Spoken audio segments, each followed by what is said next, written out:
Greetings viewers, my name is Miss Kimberly Outar and today I will be enlightening you on what is phonemic awareness and why it is important. What is phonemic awareness? According to Yup, 1992, phonemic awareness is the ability to hear and manipulate the sounds in spoken words and the understanding that spoken words and syllables are made up of sequences of speech sounds. However, an important distinction to note is that phonemic awareness is not phonics. However, phonemic awareness is auditory and does not involve words in print. Now, why is phonemic awareness important? It is important because it requires readers to notice how letters represent sounds, and it primes readers for print.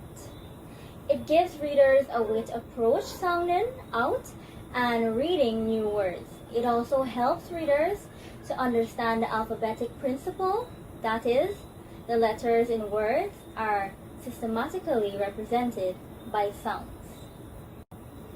It can also be noted that phonemic awareness is essential to learning to read in an alphabetic writing system because letters represent sounds or phonemes, and without phonemic awareness, phonics makes little sense.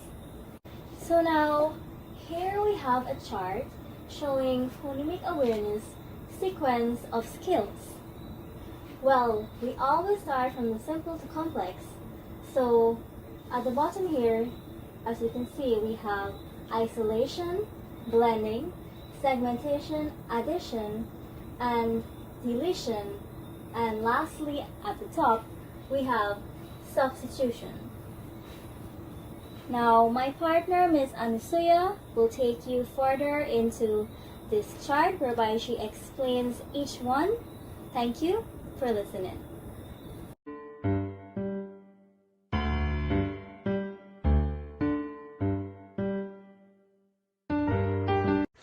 Clapping it out. If your child loves to sing, this might be the activity for them. You can sing any song or nursery rhyme. Simply have your child clap with the different syllables. Make sure you encourage them to clap loudly and for a fun learning experience. This activity is great for helping your child with their syllable awareness as well as their segmentation skills. Clapping I spy with words. Another fun way to encourage phonemic awareness skill is by playing the game I Spy. But instead of colors, we play with the songs.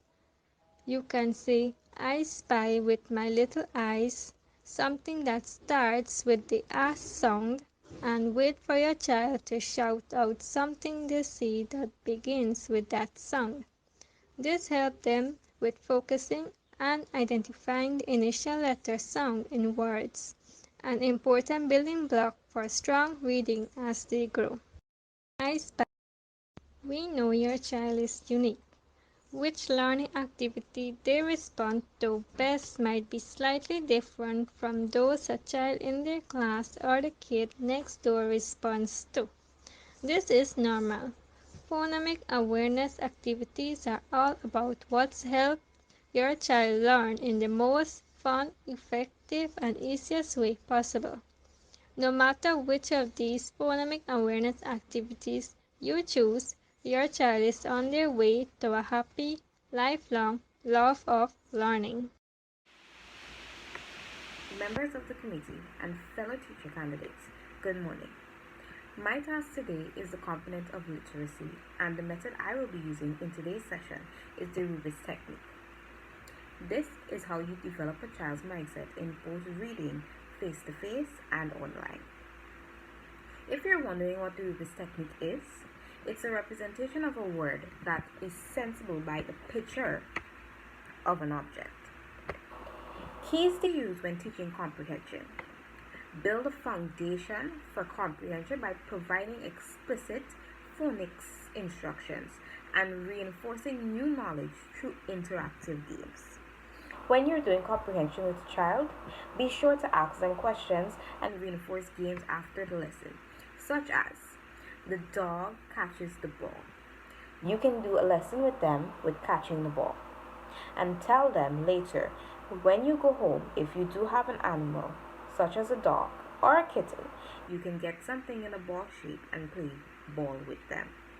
The child would later be able to come back to you and said, Miss, I played catch the ball with my animal when I went home. Number 2, select books with repetitive text that focus on your topics that the child enjoys and read them multiple times. Repetition encourages comprehension. When you're repeating certain words to a child, they will pick up on it and will be able to repeat it back to you. While you read, help your child to make connections by asking them questions and engaging the story and letting them visualize it. When you go onto a field trip with a child, make sure that you allow them to remember what they have seen. So when coming back into the class, they can be able to write a story and visualize what they had seen when they were on that field trip. Last but not least, use anchor charts, such as teaching aids, to make sure that the child is able to make connections and visualize the story. Here I have a flyer of a policeman, and I have a little story. I am a police officer. I work in a police station. I drive a police car. I like to help others. I help maintain orders. I catch thieves. These children can now look at the picture of the policeman and look at the little teaching aid that I have here and answer the 3 questions that I have. So, use these 4 steps to help yourself teach when you're teaching comprehension, and it will better the child's comprehension.